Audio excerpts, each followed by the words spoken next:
StreamYard, but open up your YouTube channel and your live and have a look at the screen. Yeah, I can see it. It's showing the whole screen. But it's showing. Sorry, everyone. We're meant to start at 7, and we're just having technical issues. Apologies.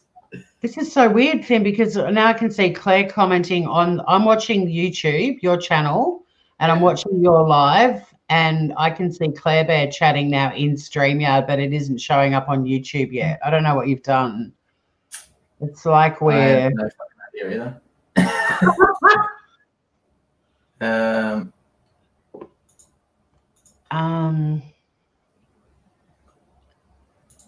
It's really weird.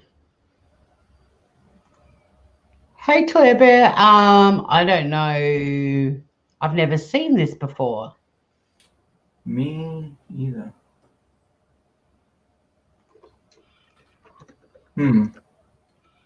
So I don't know what to do because you're basically showing, like in StreamYard, it just looks like us with chat on the like showing up in StreamYard. But when I'm looking at your actual YouTube channel,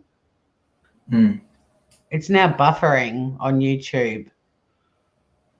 I'm just going to refresh the page and see what. Oh, it's like I've got 2 streaming at the same time. Yeah, and that's what I'm saying.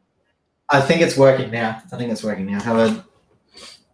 No, I just refreshed my page, the YouTube page. So I'm looking at your YouTube channel, and it's still 2 streams happening.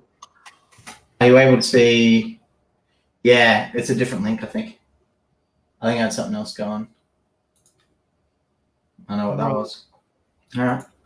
Think it's working now, though? No, it's not, because have you looked at your YouTube channel yet?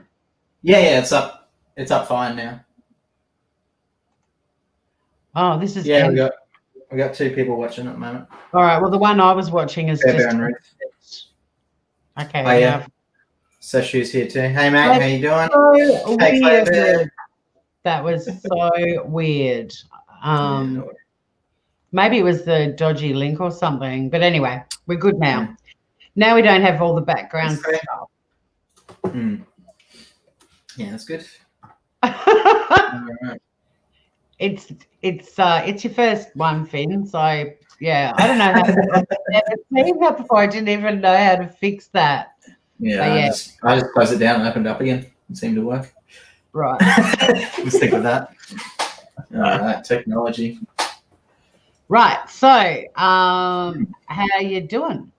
Yeah, pretty good. Welcome, everyone. First live stream on the channel, so that's good. Thanks, everyone, for coming. So it should be a good one. How have you been? Flat out. I reckon everyone in chat's probably. So she's having buffalo wings for dinner. I want buffalo wings for dinner. I've already had dinner. But how about you, Finn? You're busy too, right?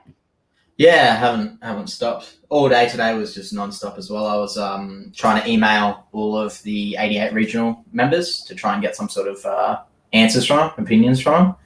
Yeah. I think I got through about 20 or 30, and I got a reply from one of them. So, cool. I mean, that's promising. Yeah, Better than nothing. Yeah, I was expecting 0, so to get 1 back at all, I mean, that was pretty fucking awesome. Yeah. Ended up having quite a long chat as well, so that was good too. Yeah, no, it's real good. So Finn's not the expert, but Finn knows a little bit more about the regional news media responses to there's garlic prawns, all kinds of stuff happening. Bloody I'm hell. distracted by the food chat. What were you planning on doing, Finn? Are you going to put the response up on your screen and we'll go through it, or are you just going to sum it up? The 88 regional? Yeah. Yeah, I can put it up on my screen and just kind of read through it if you like. That'd be good, I reckon, because Sesh said in chat he's happy just to watch because he didn't end up being able to do more research. And as you know, I was going to kind of play interviewer tonight and just ask you questions anyway. Yeah, fair enough. All right, let's see what we can do.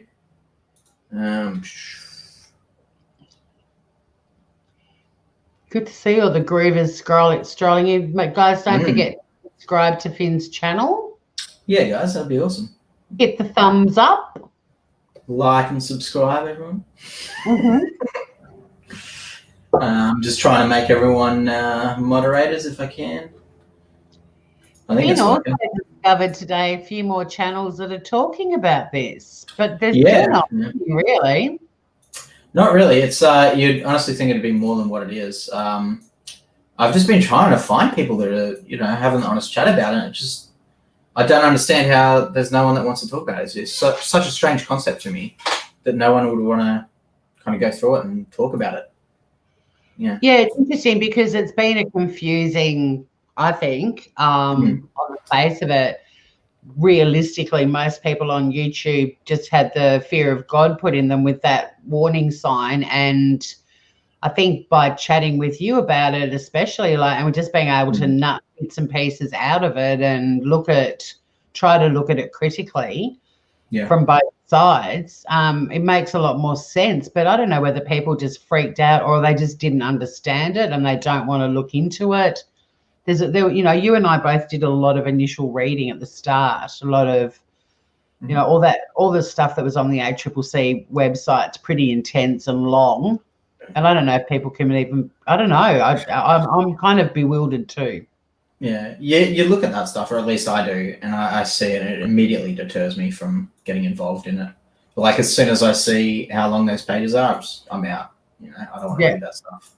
So this though, because it was coming from, no, sorry, you go. Yeah, I was just going to say, I think at least the ACCC, in addition to the proposed bill and the amendments, at least they did do an explanatory document to go with it. Yes, it's long, but it was written in fairly plain English, and at least they did that because, unfortunately, I know from my time as a lawyer that lawyers love nothing more than writing things that people just give up on reading. Yeah, that's part of it. It's definitely part of it. Yeah, it's part of it. It is. It's part of the strategy. Yeah. And when you see something that's 33 pages in length and you're just, an average person who's been working, an 8-hour day, the last thing you want to go and do is read a fucking 33-page document. Unless you're insane like you and me, in which case we want to do that. So we did. But the normal people, like everyone I know, every single one of my friends, there's no way. There's no way they're sitting through and reading this. They got kids to feed. They got lives to live, hobbies to do, jobs to do. Thank God we don't have lives. So we've plenty of time to nut this out. Oh, God. Yeah, it's friggin' ridiculous. But that's what's kind of good about this 88 regional is it's only a couple of pages. I think. Yeah. 7 pages, I think, which is nothing. Yeah, I think 2 or 3. So if you've all got the time, if you've all got the time, go read it. It's the shortest document on that entire ACCC website. I've been on everything. This is the shortest. Real good. Real recommended it. Now, if you can expand that out, or you can even get rid of our heads if you want to try and fill nice. There we go. How's that? Yeah, and you've got a highlighter. Hey, how do you do? I think I've seen you do it on your channel. How do you get the icon with the little highlighted circle around it? So many people use it on YouTube. I've never learned how to do that. The icon? Your little pointer when you're moving your mouse. Yeah. How do people get the fancy little highlighted circle thing? Oh, I don't even know what the circle is. I'm just highlighting it. Just clicking it's like a little some people when they're reading stuff, it's like it looks like a highlight, like it's been a circle drawn and filled in by a highlighter, so it's translucent, but it kind of shines around the outside of the pointer. Oh, that's pretty cool. Yeah, no, I've got no idea how I did that. I didn't even know I was doing that. All right. Hey, 72, how you doing? Thanks for coming. All right, we'll read this first part because I think this, adds to the point. Again, I have a smaller version of this video on my channel. If you guys don't want to sit around here and be part of the discussion for an hour or whatever we're going to go for, go check it out. It's like 13 minutes in total. So real short and it covers all the stuff.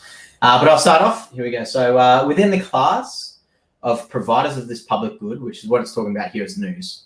what their definitions of news are. Providers of this public good. Smaller and regional publishers are distinguished both for the nature of the product that they supply and for the added difficulty in competing in a digital environment where digital platforms serve as news distributors and the beneficiaries of advertising revenue. In some cases, the collapse of these suppliers would lead not only to a reduction in competition, but to the absence of any professionally produced local journalism. So kind of what they're hinting towards here, or what they're flat out saying really, is that if the internet collapses to the point where they can't put their stuff on there anymore, that's going to completely reduce how much local journalism it gets out there into the public, because then they'll have to go back to old school things. So, yeah, but also the reality is, even before this code comes in, if it comes in, they're already, I think, incredibly disadvantaged and struggling anyway because of the transfer of a lot of news onto digital platforms. And that's why unfortunately, why a lot of regional papers have had to close their doors. But I know for a fact, living in a regional area, the two little regional papers we get down here, I don't pay for the Murdoch Packer / sort of papers in Tassie, but the free local ones are the ones that I want. They're a huge part of the community. I even read from them. I volunteer for Print Radio, which is a radio station for the visually impaired, and we mainly read local content. We try to avoid the major papers. Yeah. But yeah, I think they're already struggling, and severely disadvantaged. But at least they've got the internet now. At least they've got the option of uploading something onto Google and it actually getting seen by people. I mean, that's pretty correct. That's pretty, compared to how many years ago they didn't have that, and now it's commonplace. Well, for now it's commonplace. Let's see what this code does. Yes. Yeah. All right. But are they going to end up on page 88 in a Google search? And if so, do the small YouTube creators end up on page 800? Yeah, I honestly think that's what it'll be. There's no reason to think it would be other than that. I mean, there's no way. There's no way for it to make sense that they would go to all this trouble for me and you to be on page 1. There's no way. Exactly, and especially if they've got to pay for it. Yeah, exactly. There's no way they're allowed that to happen. Not a chance.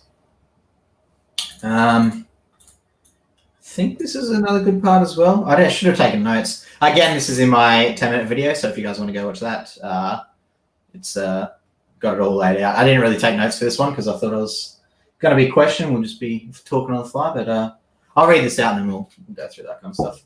So news. So this is page 3, right in the middle.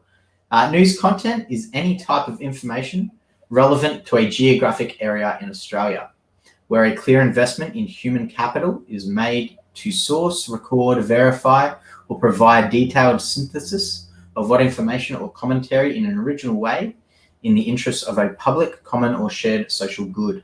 The producer of news must align with or adhere to a recognized professional code of conduct and standards. Individuals/institutions that prioritize self-interest, produce deliberately misleading or inaccurate information, or promote personal views that may incite hatred or violence that are not producers of news content under this definition. So right there, he's calling out, or these guys are calling out anything that's owned by Rupert. Because if you ever pick up Rupert's paper lately, it's just all hate and violence, and that's fake news. Well, and the promotion of personal views. That's all it is. Yeah. It's like, that's not good. And it's not even news. It's not news. You've got it right here. These guys saying that they genuinely don't believe that should be classified as news, which they're completely valid on. That's completely right. It's not. How do you think that ties in with the component of the bill that constantly reiterates that this is all about Australian content? Yeah, Australian content owned by Rupert. I mean, saying like it doesn't define it, does it? Yeah, it's letting the ACMA come up with a decision on it, right? Which makes me think that he has people in the ACMA. who I've also emailed, by the way. I got a reply to say contact the ACCC. So that was nice of them. I then contacted them back and said, no, I'm trying to get through to you guys because I want your opinion on what the classifications are, to which I have yet to receive a reply. So that's probably not going to fucking happen. That was last week, so. They don't like the household journalists. I don't think they like answering questions that everybody knows the answers to. Yeah. Classic. Yeah, so until those classifications are publicised, because at the moment they just keep reiterating this is all in the interests of Australian journalism and Australian content and public interest articles for Australian consumers. But it's not classified at all. I do have notes somewhere from the other day that are kind of relevant to this too, so I'll find them. But yeah, there's a lot of emphasis about that, but it isn't. While it remains vague and undefined. Yeah, it's kind of ridiculous. Yeah, Claire. Like, if you're regional right now and all you get is the regional paper, I mean, you better hope that they keep printing it out, because if they move to online, you won't be able to find that website again.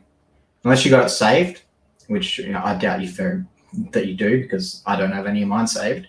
If you go to search for your regional after this code gets passed, it won't come back in the results. It may come back in the results on page 1,000 or whatever it happens to be, but it is not going to be displayed when you search for it. It's going to be gone.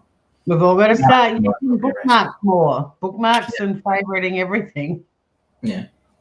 They won't be able to, take control of the internet, but they can definitely put limitations on it that basically make it useless, Yeah. And not having a search engine is a big part of that. You remove a search engine, that changes the internet altogether.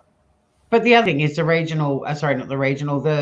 people that are the regular consumer that's using Google primarily for news anyway won't even think about using a completely different search engine. I don't think. I think they're just so used to Google, they'll just punch it in and whatever comes up, that's what they're going to read. Yeah, because it actually comes back with the stuff they're searching for at the moment. It's definitely biased. It definitely has a lot going on behind the scenes, but I mean, it's passable at the moment. Whereas if this comes through, I mean, no one's gonna use it anymore. It'll be absolutely dead. Bear, bookmark ahoy, and also jump over to a new browser search engine. Brave. DuckDuckGo. You said brave new world. But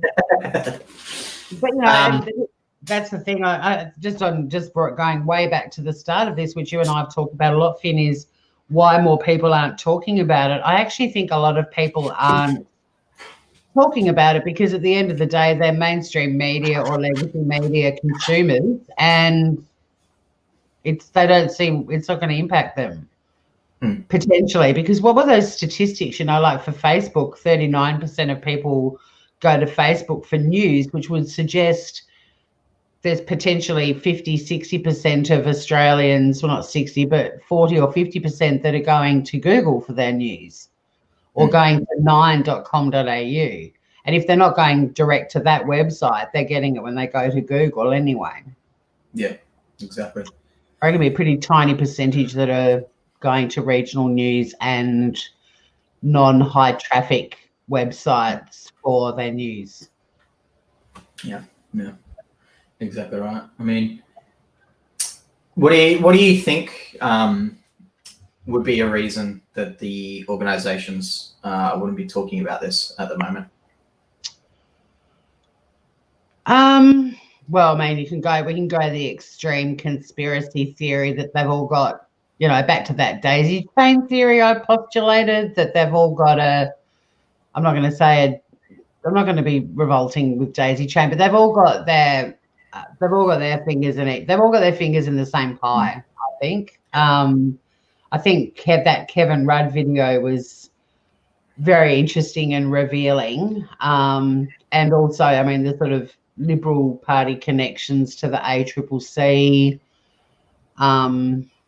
I think that I wasn't expecting Facebook's reaction to come out when it did. I wasn't surprised by what they said, but they were very coy and slow to respond. Understandably. I was definitely surprised by that. I didn't think they were going to do anything, to be honest. Yeah, so. No, I was the same. I thought we both thought, with Cambridge Analytica, once bitten, twice shy, they'd just.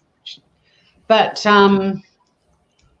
I think one of the reasons a lot of people aren't commenting, especially if they're for this, is because the more publicity it gets, the more opposition there'll be, and the less likely it'll get through Parliament.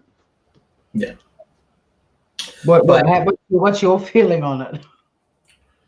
I don't know, because I've been told a few things now, but if I'm trying to put myself in the position of the 88 regional journalists, magazines, whatever they happen to be, if they want to continue to keep gaining an audience, then they have to increase their online presence. You can't exist in modern day without an online presence, which means you'd want to be trying to protect that. So if someone's coming along saying, hey, we're going to have a yellow pages and you're not going to be in it, or at least you're going to be listed in size 2 font on a page that we're not going to tell anyone about. I mean, that's an instant threat. That's a straight up threat that the business is never going to grow. So I would be running news stories to say, hey, this is what's just been passed, or what they're trying to get passed. Let's do something about this. Let's take a vote on this, or get something signed, get a petition going. Let's try and stop this. But it's not. It's silent. Well, it's not silent, because we are looking at their response, which is accessible on the ACCC website. So they did actually. There's no stories though. There's no stories. No, I know. Which is kind of, well, I haven't seen any in my local. I can't say that I have explored other ones, but yeah, the fact that they've provided this sort of blanket response and it's accessible on the ACCC. I mean, you're right, because they've got the perfect mechanism and platform to be vocal about it right now. Yeah. And if you have every single regional outlet telling you, hey, be careful of this thing that's happening, that's got a lot of weight to it. But they're not. None of them are. Or at least none that I've yet to find. And I mean, I've only been on 20 of the websites out of the 88 so far. So, and who's to say how much they're updating on their website? So I can't just go down and grab a local newspaper, especially with lockdown happening. I definitely can't do that. But on their online presence, I haven't seen anything yet. It's surprising to me. Do you think, though, that that's partly because this is going to impact them, and in the service of providing genuine, non-alarmist, non-political, unbiased kind of news, that they can't really be too vocal about it? Because is it alarmist, though, to say that a code is being passed that is going to limit how much content they can Well, it depends. I mean, if they write it like Google and YouTube, it will be. I don't know. I'm wondering if it's, I mean, it'd be great if you do get to speak to one of the outlets you've contacted, and if they answer that question, that would be brilliant to know. But I'm just wondering if it's because they have integrity and they don't want to use their platforms to be political, because that does go against what their mission statements are based on that paragraph you just read out. You know what I mean? Like, I get where you're coming from, but I don't. I'm doesn't just make sense though, because I'm sorry, I mean, I would have a clue why they're not using their platforms, because I think they've got the perfect platform. I mean, it's to their own demise though. By not taking a side, they've taken a side. And that side results in them getting shut down. I mean, it's not like they're going to stay silent and then Rupert comes through at the end after he gains control and says, oh, yeah, everyone who didn't comment, guess what? You're all on the good side now. He's not going to do that. He's going to be like, all right, now you're all gone and your companies can't get loans out. You're now running at a deficit, so I can come in and buy you for fuck all, or you can just wither away and die and not exist at all. That's the option if this happens. I just don't understand what their benefit is for this. Yeah, I mean, I just don't think, and we're just throwing ideas around to try and work out what's going on. I mean, it'd be great if you do speak to someone, but I don't think many regional news businesses, especially ones I'm in direct contact with, are really vigilante. They're very much just community focused. This is going on.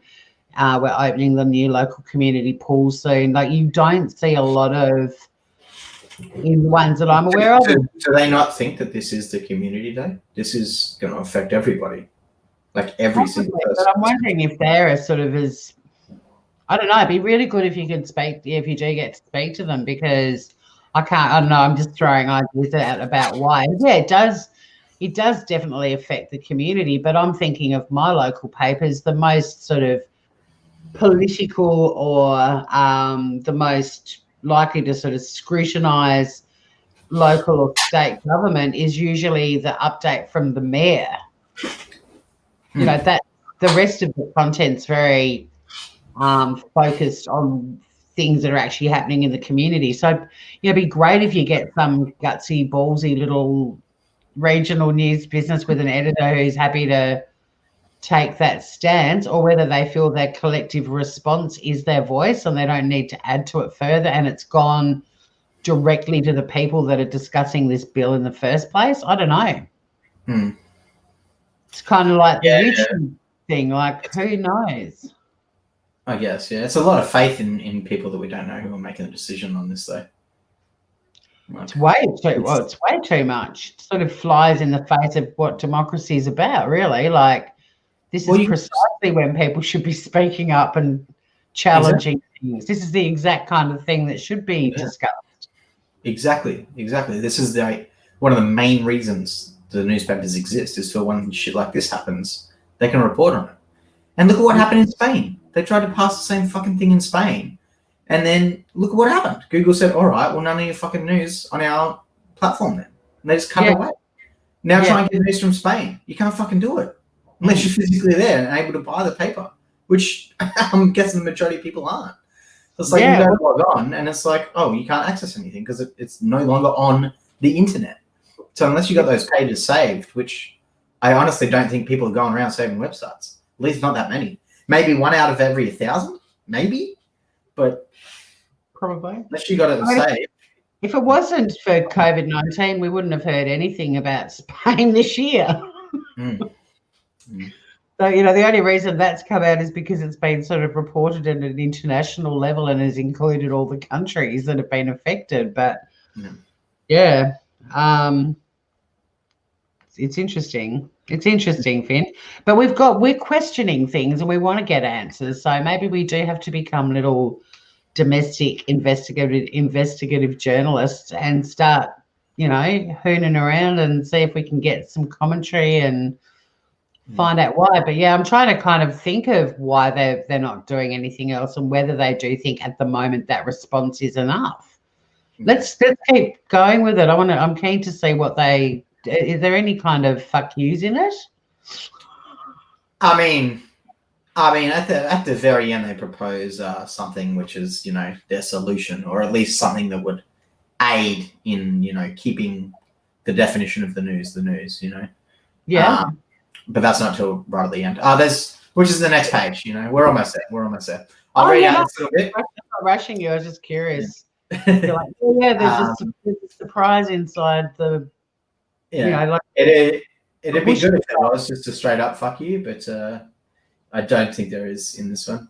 I mean, above where it gives the definition of news, that's a pretty big fuck you. Saying anything that promotes personal views or may incite hatred or violence and not produces news content. I mean, that's pretty ballsy. That's just straight up going against Rupert. That's right, but just hinge on that. Hinge on that for a moment, because it says personal views, which is why, going back to why they're not doing more using their own platforms, because anything they write right now is essentially going to be a personal view, because the ACCC are still maintaining that all the news media are getting it wrong and it's not what's intended. That's what I'm saying. Like, I don't know how they can be vocal in an editorial if they're maintaining that personal view thing is not, what was it? Doesn't amount to actual journalism or whatever the wording was. Yeah, doesn't constitute what news is. But I mean, you could almost argue an opinion for every news article, though.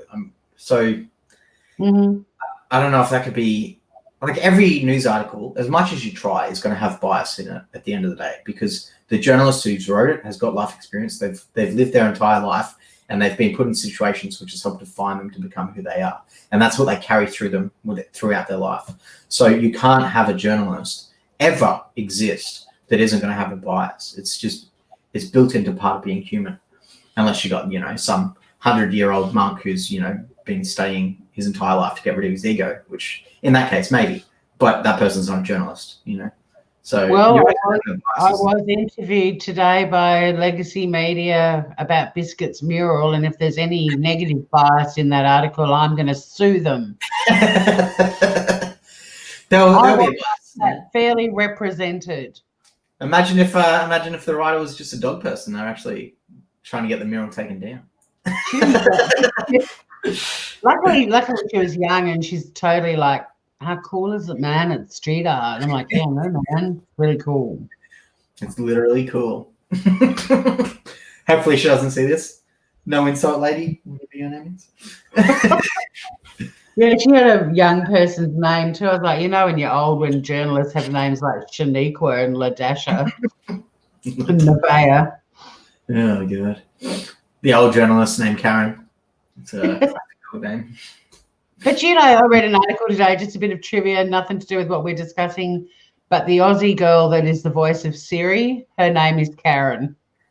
Oh, wow. I did not even know that was is Siri Australian, or is that just Australian Siri? Yeah, no, she's most Americans have the Australian girl or guy. Oh, wow. They like, wow. But it's the female Siri is Australian, and her name's Karen. But she's a cool Karen, man. She's a cool Karen. Is that a thing? Yes, it is. I'll take your word on it. I believe it. All right, so we got the next little bit. I believe this is on page 4, about halfway down.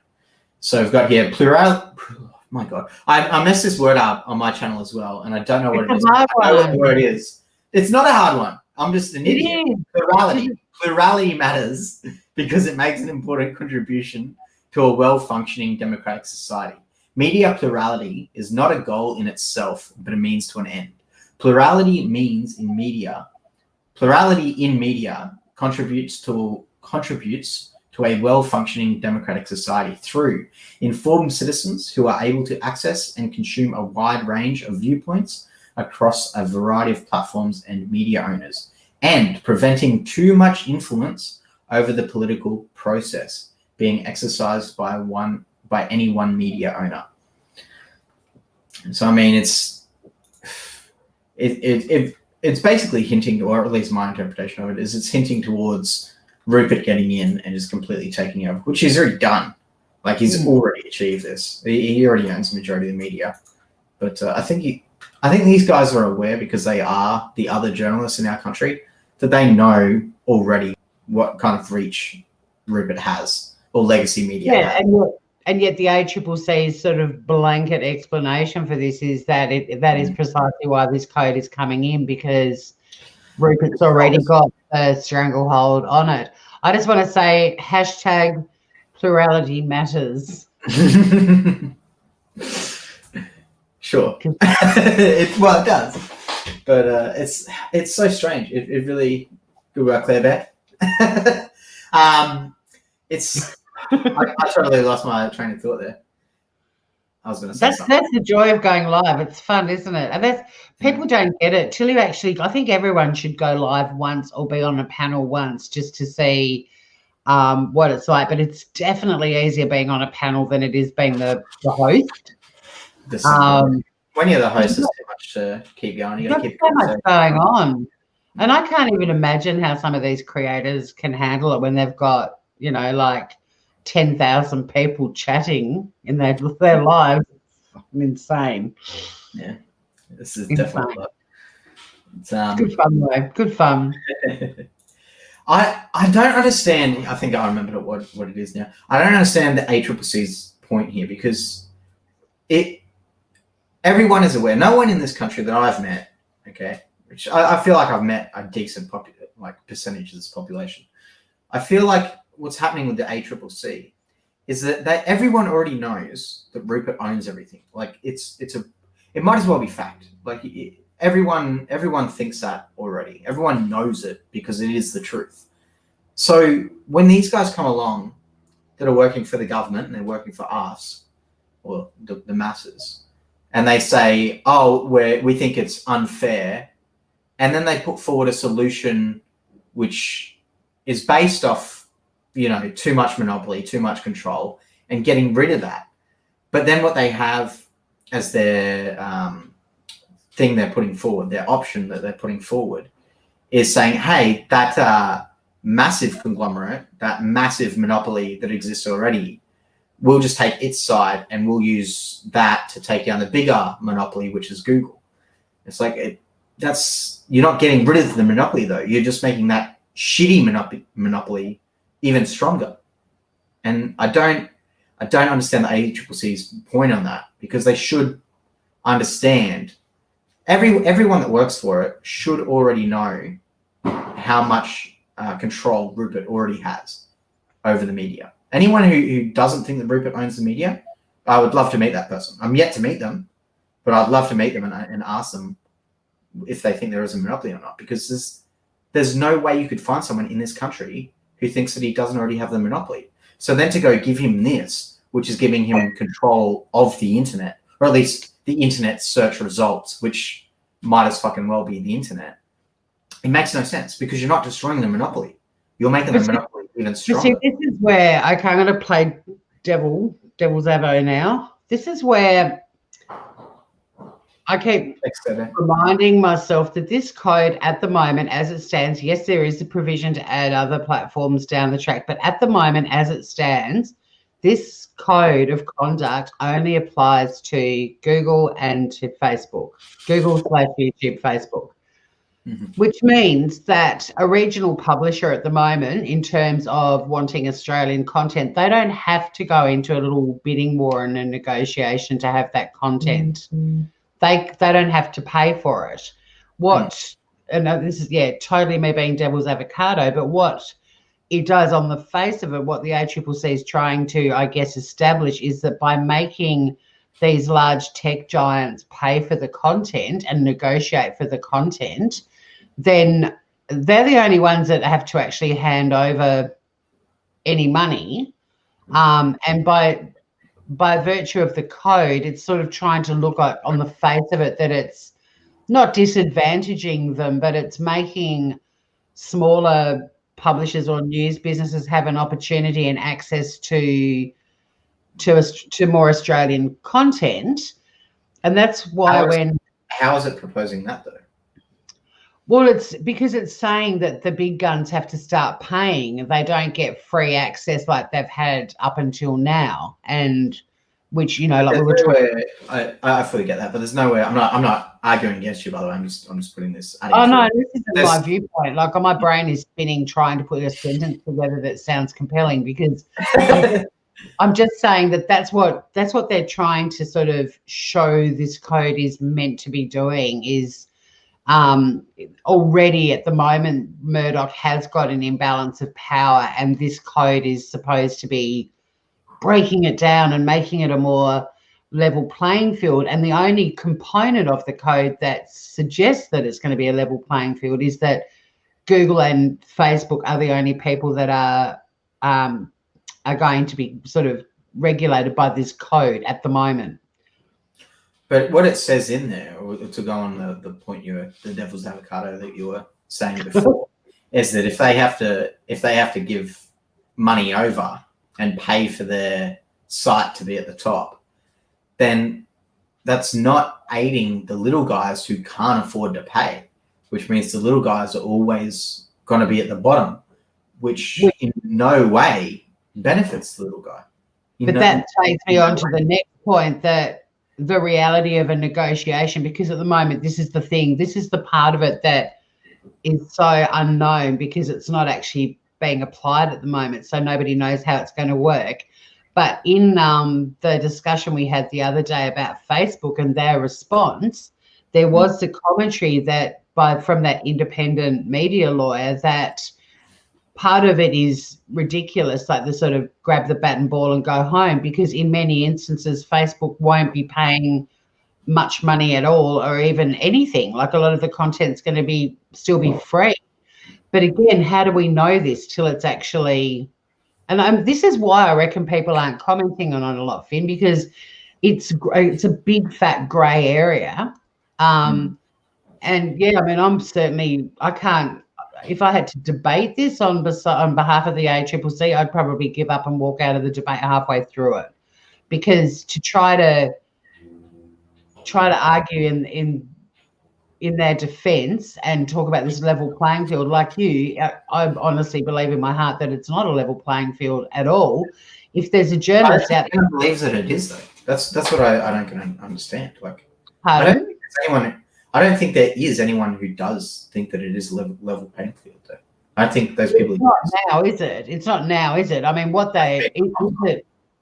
is it possible that by suggesting Facebook/Google have to pay for content, then they will not be putting their hands up for as much content and as much dominance? Like, again, I'm just trying to argue, or not argue, but see what this level playing field, like, are they actually, is that wording veiled in a way to talk about how they're already completely monopolizing it, and by making them have to pay every now and then is going to bring it down a bit? Is that what they're maintaining is the intention of this?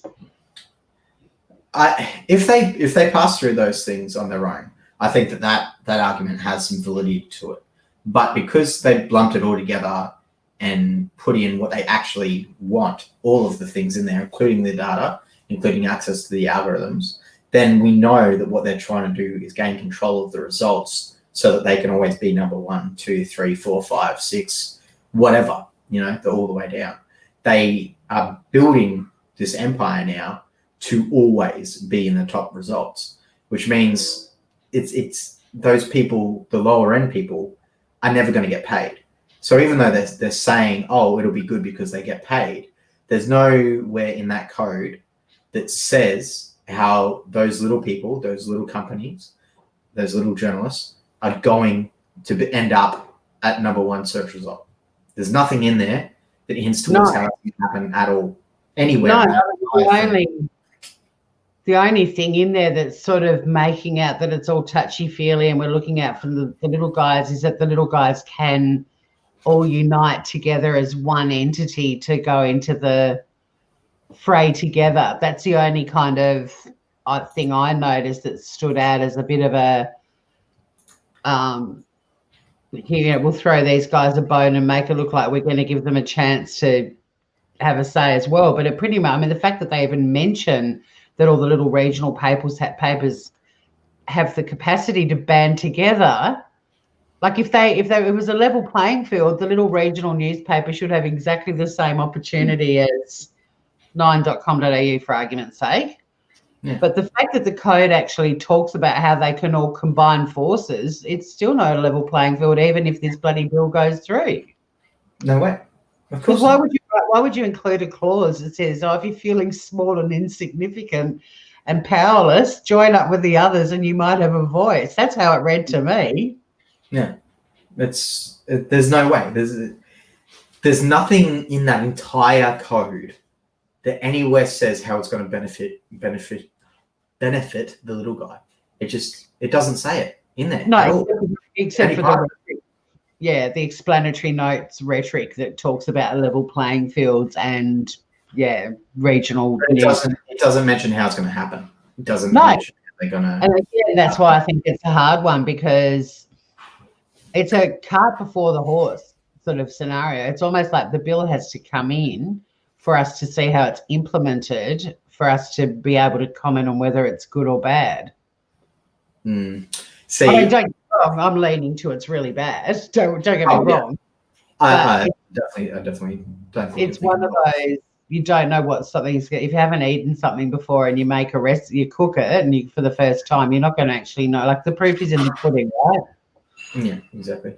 It's there's not too many. In fact, I think the number is very close to 0 here of how much codes or policies pass that then get reversed once they're through. There's very little, and I would challenge people on here to go show me one, because last time I checked, there hasn't been one in quite a many decades, quite a long time.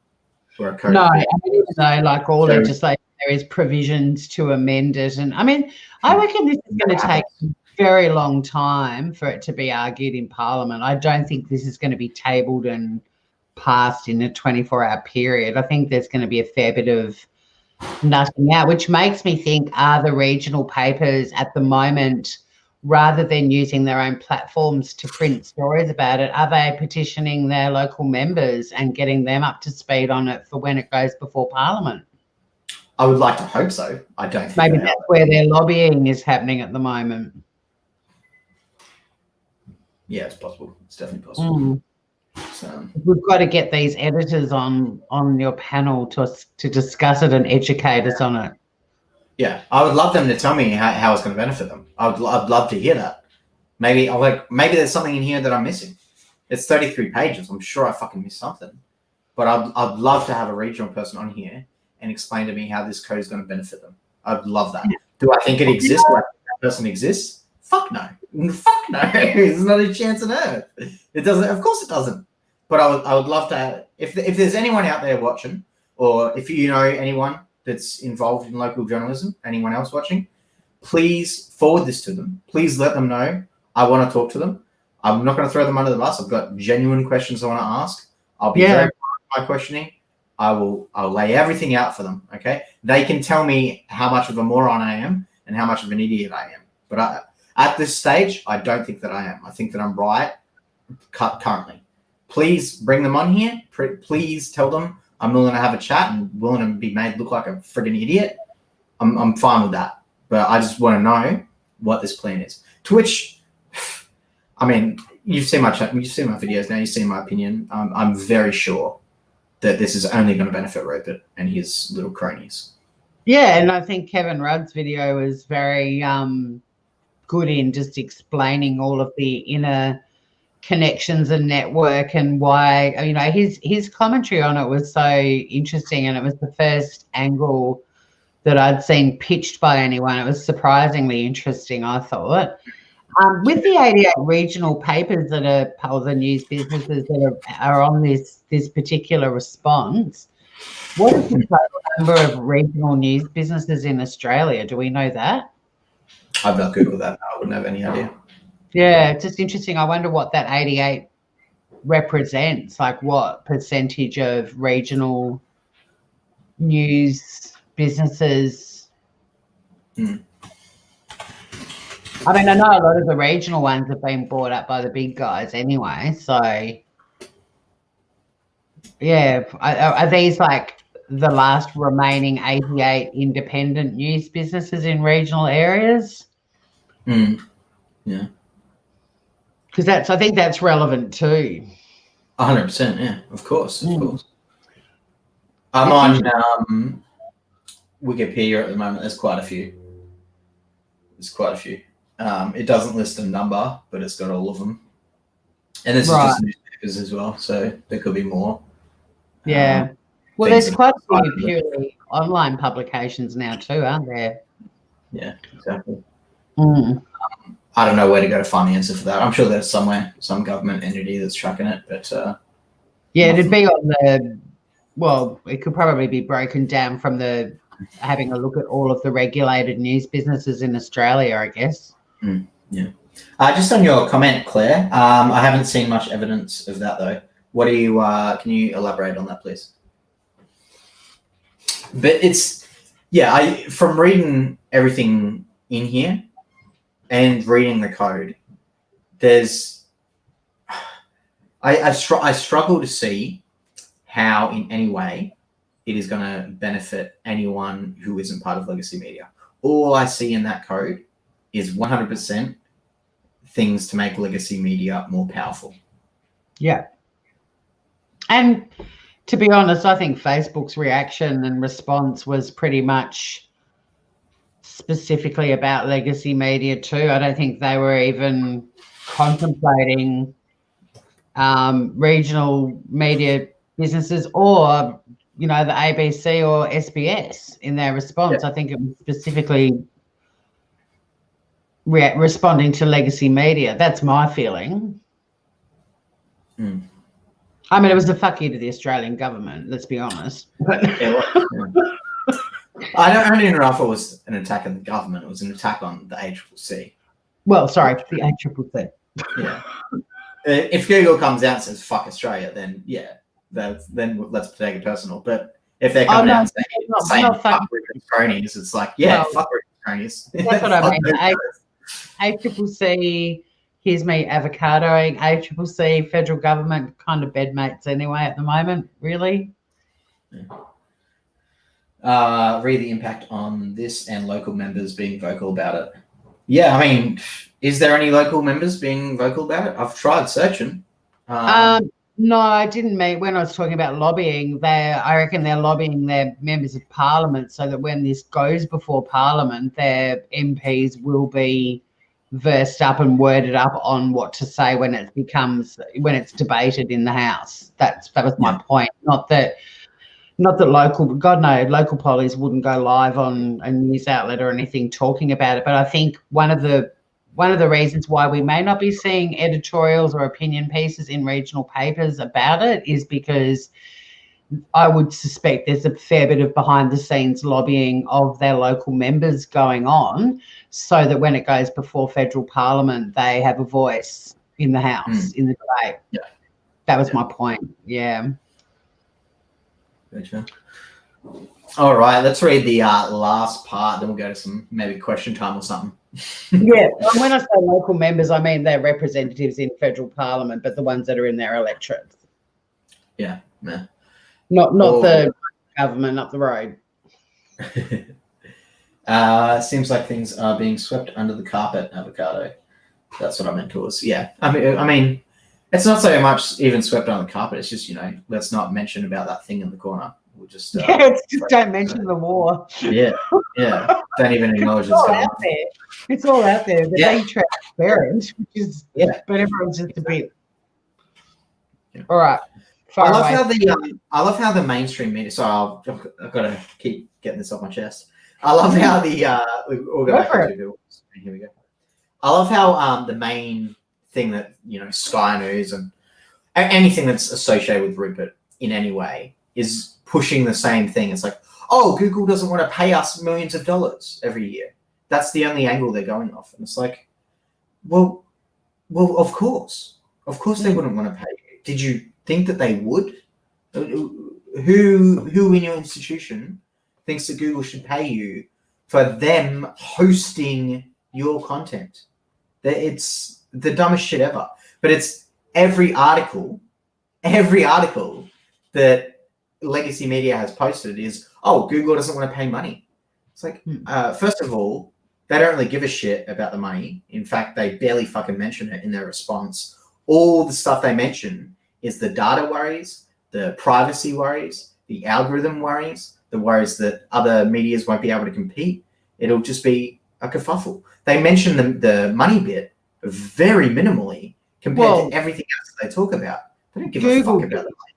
Google's been pretty quiet, but Facebook was very vocal, which is kind of the irony of their response, because they started Facebook News last year and they pay for American content. So they could have brought in Facebook News Australia. Like, Facebook was already accepting they were going to be paying for their own content, like for content in their own country in the States. So I found that interesting. I think Facebook and Google's reactions were so different. Yeah. But for the only argument against this code to be, oh, it's about the money, it's the most ridiculous fucking statement you can possibly fucking make. Like, Google is concerned about $10 million. Are you like, what's wrong with you? How could you think a company that large cares about $10 million? There's no fucking way on earth. What they care about is all the other shit you're trying to control, which is the main. Well, that's why your media doesn't talk about it. Yeah, I mean, that's the other thing too, because I still haven't been able to find the annual revenue that Google gets from people clicking on links in Australia at the moment. or Facebook. But see, I just think Facebook's response was so different because they focused on they weren't so fussed about that, and they couldn't really say much either about the data and the algorithms after what they've been through. So Exactly. they had to. We should do a whole video on that, by the way. We should definitely cover Cambridge Analytica. Cambridge Analytica, I'd love to. It's brilliant. Yeah.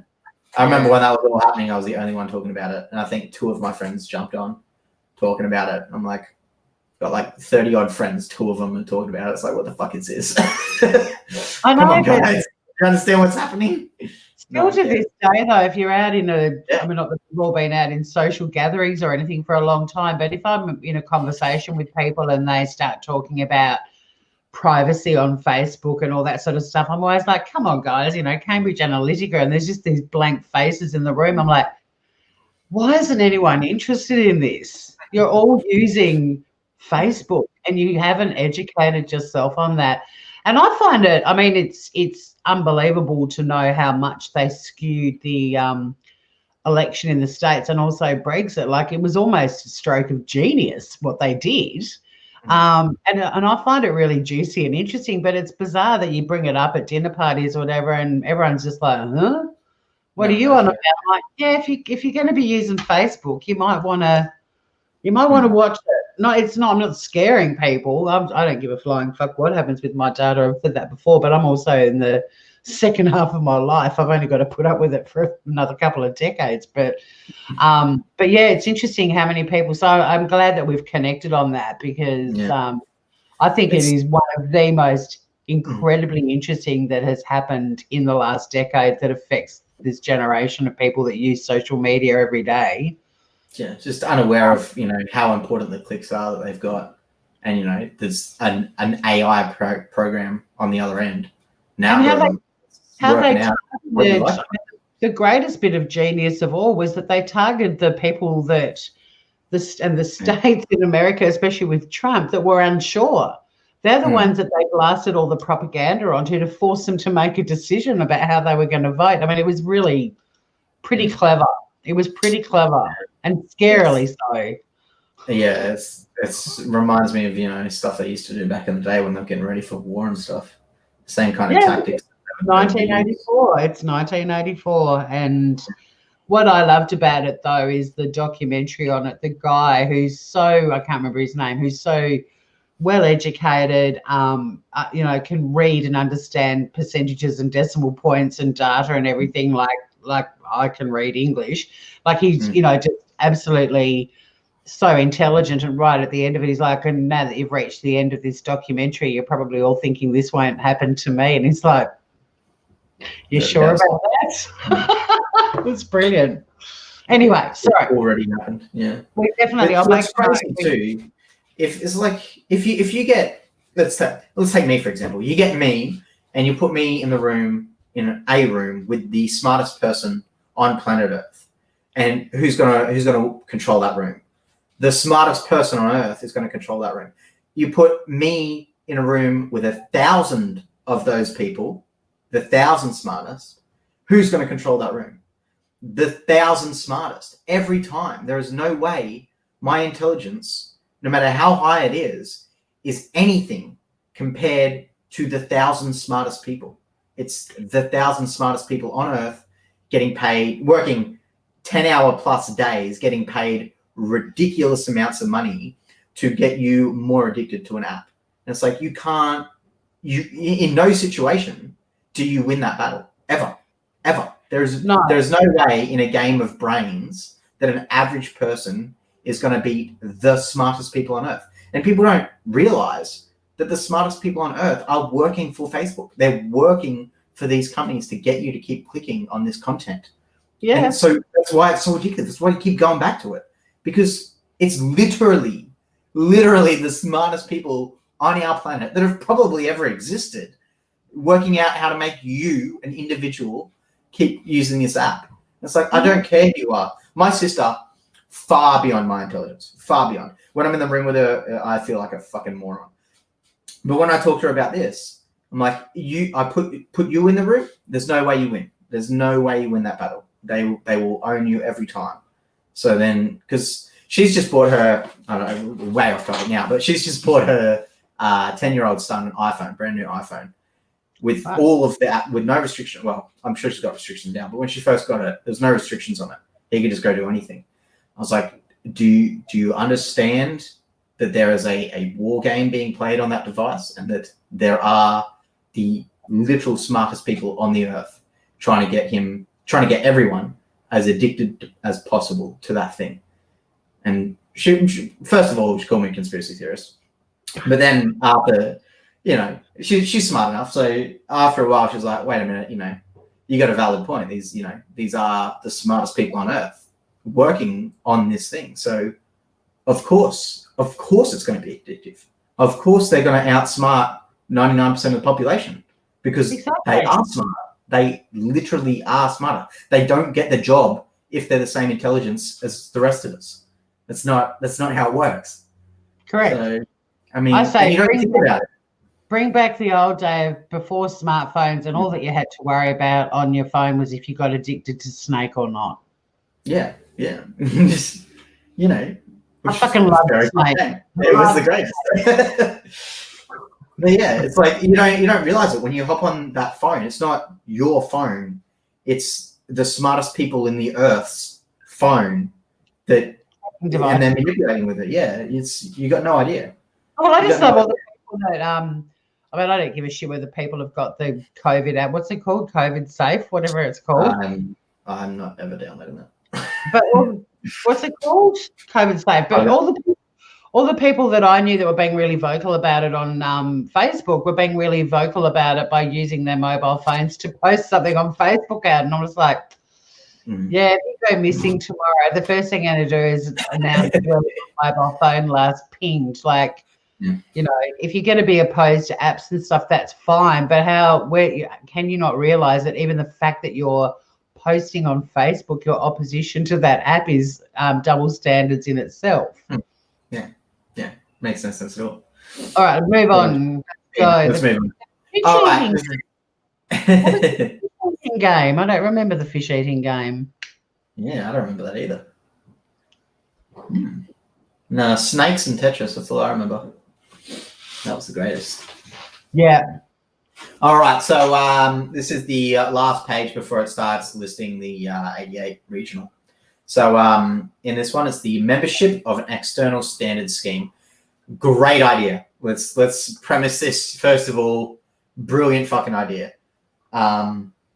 Mentioned this in my last video, but what would probably be better with this is not to just have one, but to have multiple. It lowers the risk every time you create another one of how many people can be bought inside that institution. But yeah, it all started with Pong. It did too. But this is a great idea. Now, great ideas are awesome in theory, but getting them into the real world is a whole different scenario. So we'll read out what their plan is, or at least what their idea is, and we'll do some after. So this criterion is designed to promote quality within a sector, and specifically those who are supported by a regulatory intervention in the form of the bargaining code. In order to avoid a gaming of a scheme, to promote standards across the industry, and to build trust in journalism with the community, the standards scheme should be external, not internal. This means an in-house set of ethical standards is insufficient. The news organizations receiving funding under this scheme should subject themselves to a set of industry-recognized standards of practices supported by an independent complaint scheme, such as that operated by the Australian Press Council, available free of charge for members of the community. So what they're basically saying here is that any of the companies, legacy media companies, that get paid by Google or Facebook or whatever else they extend it to, should, as part of the terms of accepting that money, also be scrutinized by a third-party intermediate that can judge on their content if it is news or not, if it is worthy of getting that payment or not. Which is a great fucking idea, because then it would get rid of legacy media. Legacy media wouldn't be allowed onto it, and it would instead just be the regional medias, which would be great. But this would never fucking pass. This will never go ahead. No, and I mean, this is one thing that I keep getting the more I look into this, not just that, I mean, I think that's a great idea as well, but just the whole thing generally, like the proposed code and everything is, and I mean, look, I was only a breakfast radio announcer, so my media experience, I'm not coming from high-end investigative journalist, anything like that, journalism, but time is of the essence when it comes to news, and stories have got to get out there quickly, you know, and breaking the story is what all journalists want to do in their careers. And a lot of this, to me, I agree that's a great idea, but you kind of have to look at that idea, or you look at the code and think, what sort of expediency, how's expediency going to be impacted by the application of all of this stuff? You know, are Facebook and Google going to be in some bidding war to put some content up that's breaking content and get it on their platforms first? Is that going to actually slow it down? Does it mean that there will be some little offshoot journo out in the bush that doesn't make 150 grand a year that will be able to break that story? Like, are you know, again, this practical application of it? See, that's funny you mention that, because when I read that, I didn't think at all about that happening before the story got passed. When I read that, what I was imagining in my mind is the payments at the end of the year, or whenever they come, before that payment comes through, they go, these third party looks at the news and then works out how much of that news is actual news, and then based on that determines how much they make.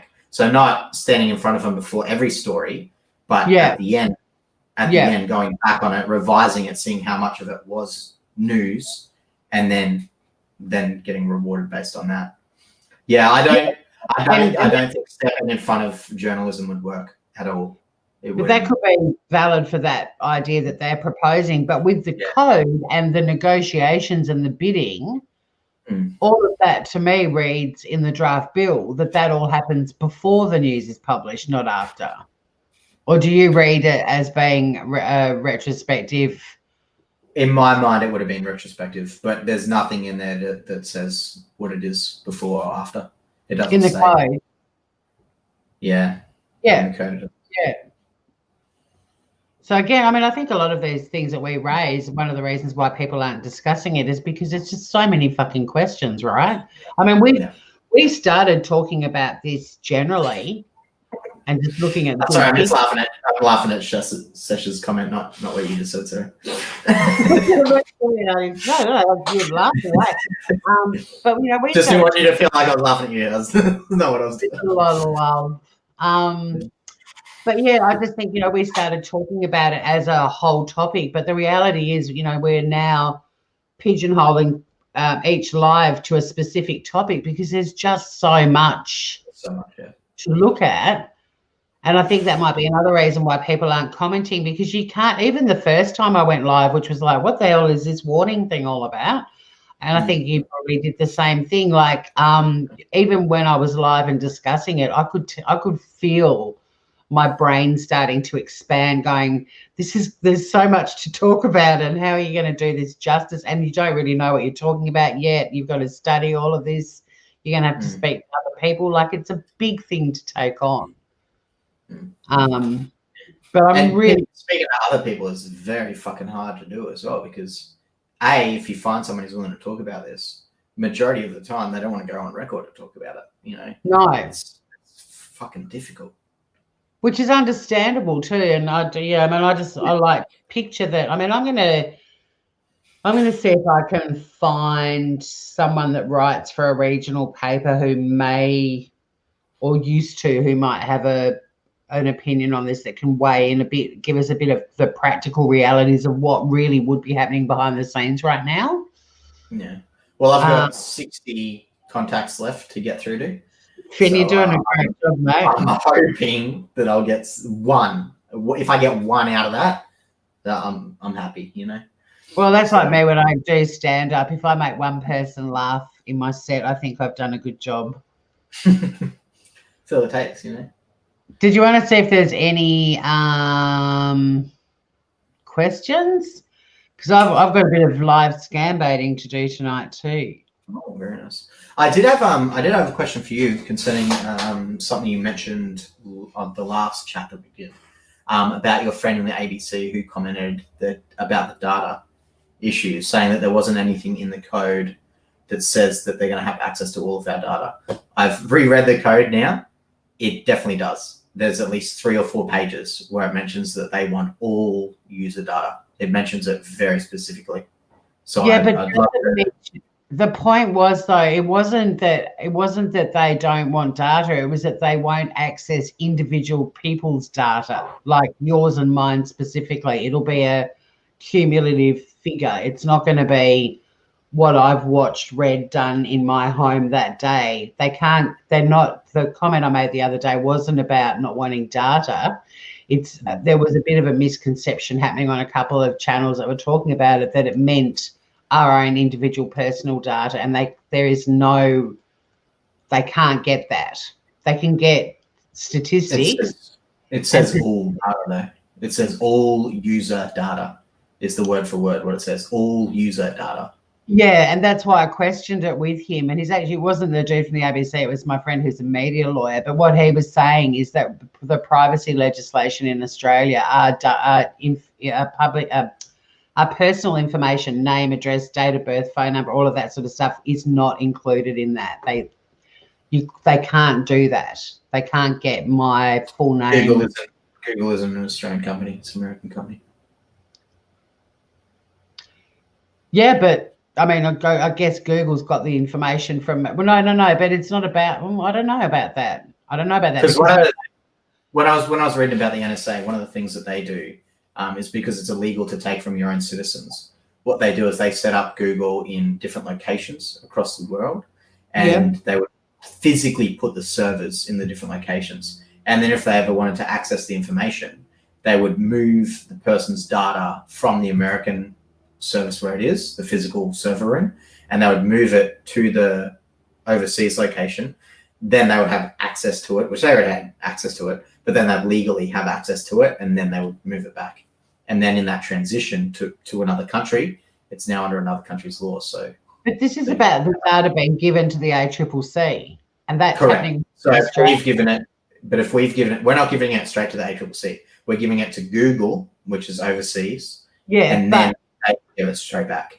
But so because they're no longer an Australian company, they don't have to follow the Australian. No, because they're still giving the data to the ACCC, and that's a transaction. It doesn't matter that they've taken it offshore or they're not an Australian company.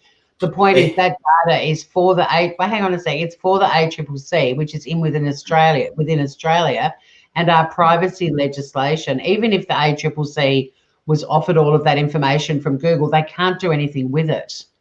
We're protected under Australian privacy legislation. That was the point that the lawyer was making. So it doesn't matter how Google extract that data or where it goes. His comment the other day was that our privacy legislation is way more persuasive than Google going, here's all this personal data on all these people that use Google. Like it can't be. I think my concern would be there would be no one watching or going over the data that they sent back. So I don't even think the ACCC would be involved. I think the code would pass, and that code would say, okay, all of Google's data gets passed straight to the media organizations. But it's represented as percentiles. It's not represented as list of individuals' usage. It doesn't. I'd love to have a talk to him because it doesn't say anywhere that in the code. It says all user data. No, the privacy legislation does. That's why I asked him about it. But he said, I don't think that Google gives a fuck. Yeah, I'm not into it, but it's got nothing to do with where they take their data, because these are transactions that are happening in Australia. The privacy legislation is very tight because of Cambridge Analytica and the usage of that data, and it's expressed in percentiles and not in actual lists of people's names and addresses and where they are. They call it metadata, but the metadata metadata. I'm more than happy to speak to him about it again, but yeah, metadata still contains a shit ton of information, like an unbelievable amount. It does, yeah, not denying that at all. But in terms of individuals' personal data being thrown into the mix, and at the end of the day, yeah, I think I've looked at how to word this properly. So when we do stuff online and Google collects it all, that is getting put assigned to, you know, X5B, the made up name of me, my online identity. All right. So then that code, I forgot what I called it, X5B, that number, that name can then be sent straight back to Rupert's news. And then they wouldn't need to know my name. That would be irrelevant to all of their information because they don't give a shit. All they want to know is that name is associated with my IP, which is my phone, which is me. So they don't care that it's not my name or my number. All that they've already got the irrelevant information, which is the IP.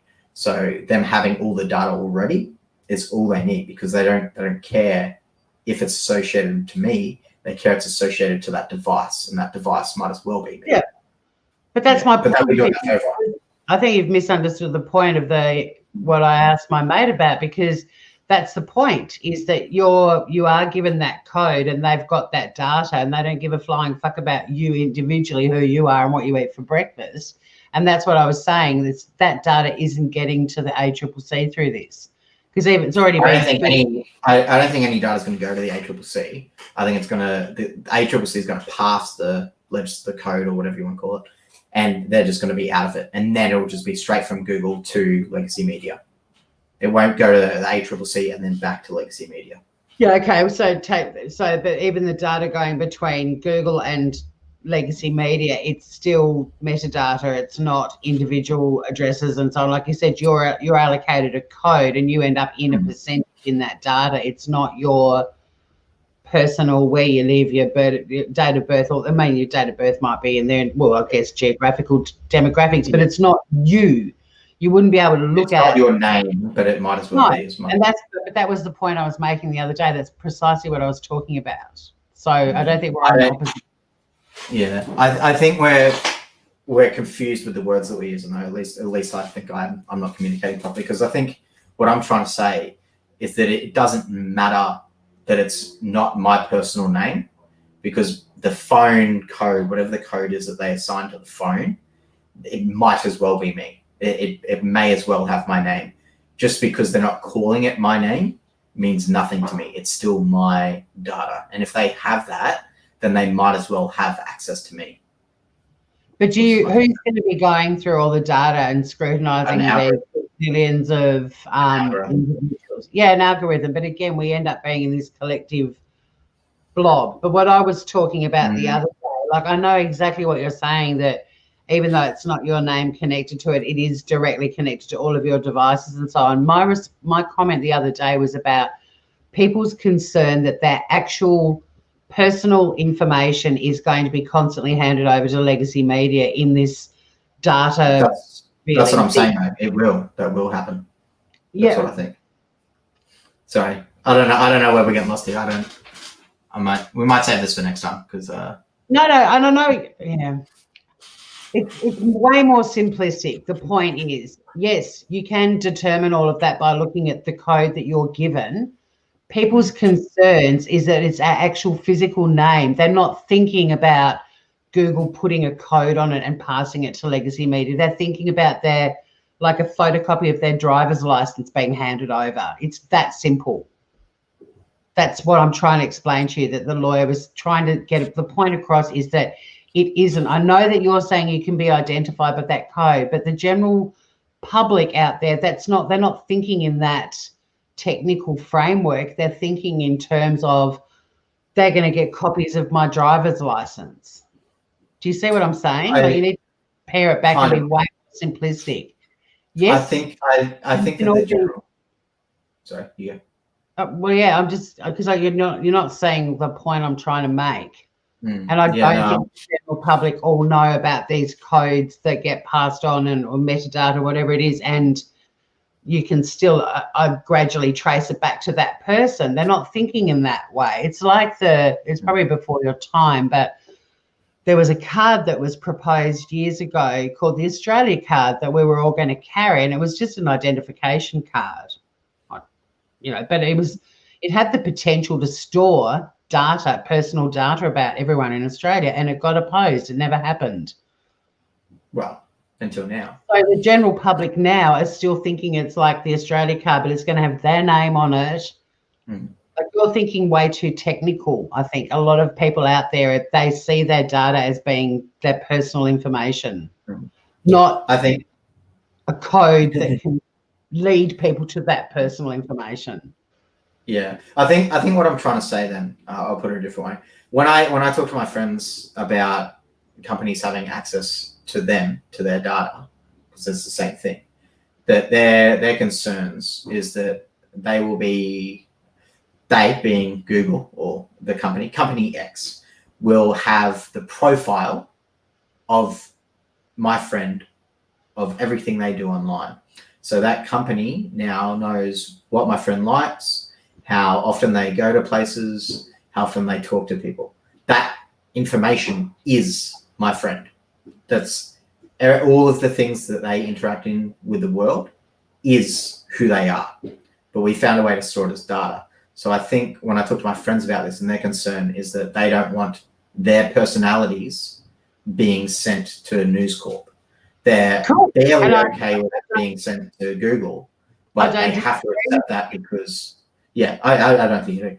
But I'm not when they get, but you're young, and you guys are all tech aware, and I'm pitching this from the perspective of a 70-year-old woman who thinks it means that they're going to have essentially what's on her driver's license. I think the point I'm making is that it might as well be that. It is that. And I get that point too, Finn, but you're not acknowledging that my comment the other day was pitched at the 68-year-old who thinks it's her driver's license and everything on it. Yes, technically speaking, that information, that profile, you're tech aware, you're young, and you know that those eating habits and where people shop and what they do, where they go for holidays and all of that stuff is being collected.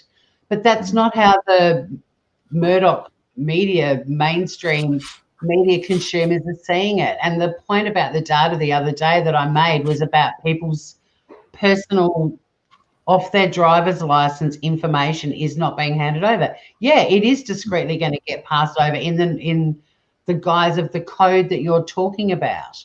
But an 80-year-old person isn't going to be able to comprehend that. They just want to know, is my name going to be directly sent to legacy media by Google?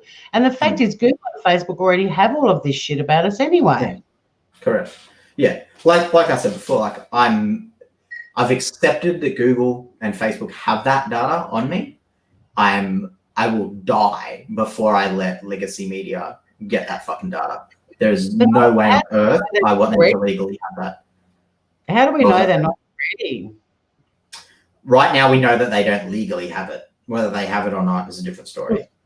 But legally, right now, they cannot have access to it. If this law passes and they're legally now allowed to have access to that, I have major fucking concerns with that. You have concerns if they've already got it illegally now. I think it's but that can be argued about anyone. Yeah, if you've got a computer, you can hack into any computer on the earth. I mean, it's just facts. I mean, we're all just being programmed to be a little sheeple roaming the planet like George Orwell predicted. Yeah, it's pretty nuts. Yeah, like I've already accepted that, once you start using a computer, any computer on the earth, that computer can be hacked if it's connected to the internet, which they all are. So you've got to just accept that your device has been hacked, because it has. If it's been on the internet, it's been hacked. Full stop. But then if that information is used, that's when you can actually take legal action, because if that person or company that's gained that information uses that information illegally, then you can sue the fuck out of them. So right now, News Corp can have access to all that information that they want. Yeah, like News Corp, go for it. You want to use that information illegally? I will be there when you use it, and I'll sue the fuck out of you for doing it. Correct, which means they never will. But once they get it, yeah, exactly, it'd be a breach. But once they get it legally because the code's approved it, then it's all for it. So I don't mean to keep talking over you. Sorry about that. I was just saying, it's just ironic because the whole reason you would sue them is because they've breached our privacy laws, which takes me back to my original comment. Yeah. About privacy law protection. But that's right now before the code has said, yes, give them access to all of the data. Once that code passes and they get all of the data, then that law makes no fucking sense. Like, the law is irrelevant at that point. That law is irrelevant. Well, I don't think privacy law legislation is going to be irrelevant because of this the news media. The news media will be irrelevant to them. It can be amended as well. You know, these are all issues that would definitely be coming out in debate in Parliament. They're not going to pass it if there aren't safeguards in other legislation as well. That's the whole point of the process. I don't think there are other codes that would address that, though. That's my concern, is that there isn't anything that would address that. I think if we've started discussing it on a little YouTube live on a Monday night, I reckon it's going to get mentioned in Parliament whether the privacy legislation needs to be amended as well to reflect this. I think I've got a lot of hope. But I'm also a realist, and I understand that the people that have those thoughts often get bought out and purchased. Do you reckon it's going to be live streamed? Again, I'm hopeful that it would be, because that'd be fucking awesome to watch.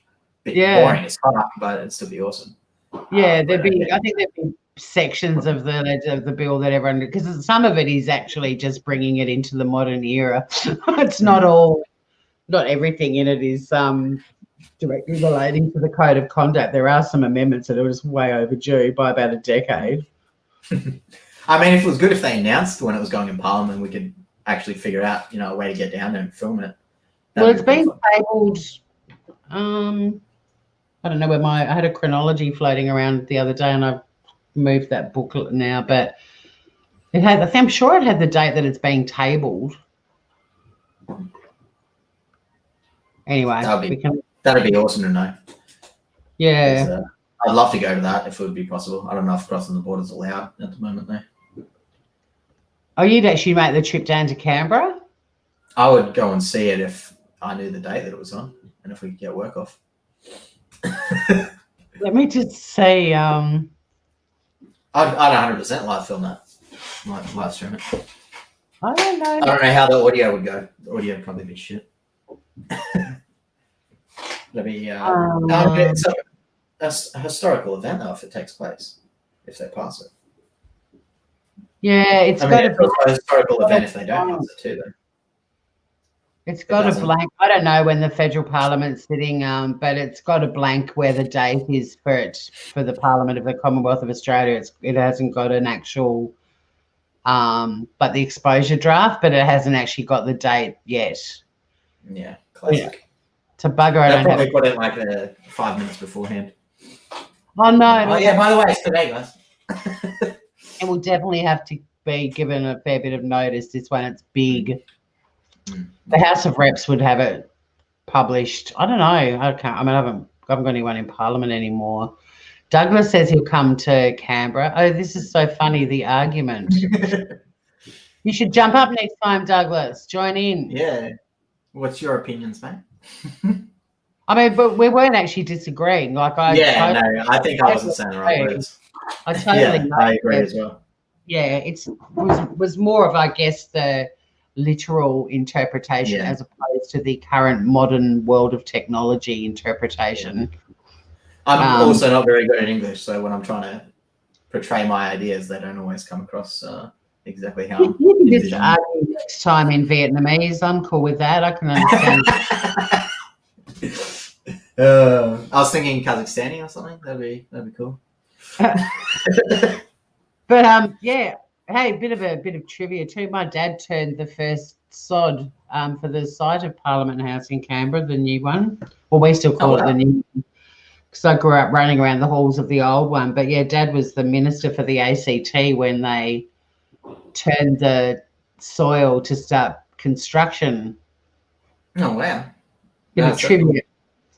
Yeah, damn. There's actually a plaque there. There's a plaque on the site where he actually did it and. Oh wow, that's bit of trivia. Bit of trim. Trip for Monday night. Yeah. Yeah. I mean, he was given a ministerial portfolio that was kind of like essentially the Lord Mayor of Canberra, probably just to keep him really busy with that, so he couldn't be mischievous in the house. He crossed the floor a lot. I mean, it happens. Yeah. It's, I hope we do get notification of when this is going in front of Parliament, because it's, Yeah, I've been going to do this in the past. I've made a note. No, I'm pretty sure it was September, or I'm just going to make a note, and it's easy enough to get that kind of info. And if not, I've got contacts I can find out. But I don't think they'll. Well, I don't know. I mean, they do live stream a lot of Parliament. Yeah.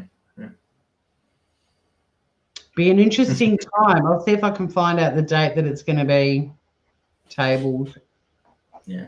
Let us know. I'll be very interested in that. Oh, for sure, Finn. I'll definitely let you know. Can start planning a road trip to Canberra. Yeah. I've got an uncle and auntie there who love great food and wine. They can point us in all the directions of where we need to go to have gourmet therapy after we've been watching it late into the night. But that was good. Thanks, Ben. And keep us posted too if you hear back from many of the people that you're contacting. I will. Yeah, I'll be putting that on the channel for sure. Yeah, be great if you could get someone who'd go live with you and actually speak with a bit more authority and conviction than I can. I just want to have someone who, this is going to be benefiting, and then have them explain to the world how it's not going to fucking benefit them in any fucking way or whatsoever. Yeah, it'd be really good, because we're really just innocent bystanders. Well, we're not innocent because we're all pawns in this game, right? But yeah, to have someone who's directly impacted by it would be fantastic. Yeah, Claire, I'll pick you up on the way. We'll do a massive road trip. Yeah, I'm sure we can find better reasons to all do a road trip as well. Get all that happening. Surf and safari, come on, groovers. Anyway. Yeah. Well, I thought that was pretty interesting. Thank you so much for having me on your inaugural live. I feel very special. No, thank you for coming on. It was good. I feel like I got some stuff covered, and got a lot out there that needed to get out there. Yeah, great. Sasha, did you want to come on, guys? And anyone want to come on and ask some questions before we head off? No. Doesn't look it at the moment. Anyone want to jump on the cameras? Have their voice heard? Jessica's got a question. She's just down there. She's like, when are you going to finish this? And she's sitting back to me. That's a total. Nice. It was so warm today. The house is wide open. It's great. It doesn't look like there's any questions though, so I think we can cut it away. We've obviously answered all of them. Yeah, covered everything. The greatest journalist in the world, Lifestyle journalist or whatever we're called. No, what was it? I loved it. That was the one thing that made me laugh. That came out of the Facebook one the other day, that term. Oh, vigilante. Citizen journalists. Oh, citizen. Yeah. Citizen. Amateur news creators. Yeah. We're not regulated. Go for broke. Vigilante news at your service. Say what we want. But anyhow. Well, thanks, Groover. Yeah, thanks for coming on. Thanks, everyone else. Hope you enjoyed. Hope you had a good time. Citizen Journalists Unite. Woohoo! See you soon. Great chatting. Thanks, mate. No worries. Bye. Bye.